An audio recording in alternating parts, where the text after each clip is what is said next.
Welcome! In this video, you'll learn how to safely operate a Ricon Onboard solid wheelchair lift step by step. First, flip the lift isolator switch to turn the lift on. Next, grab the remote controller. Press the deploy button.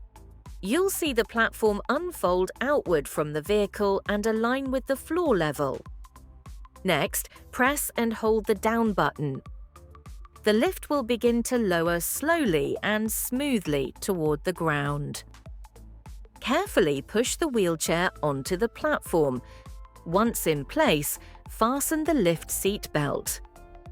Now press the up button. The platform will raise to the vehicle's floor level. Unbuckle the seat belt and carefully roll the wheelchair inside. Make sure the wheelchair is properly secured before driving. To learn how, watch our dedicated video.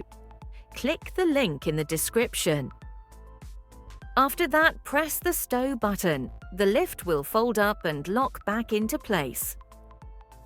Flip the isolator switch to shut down the lift system and you're ready to go. That's it. Thanks for watching. Don't forget to subscribe to our channel and follow us on social media.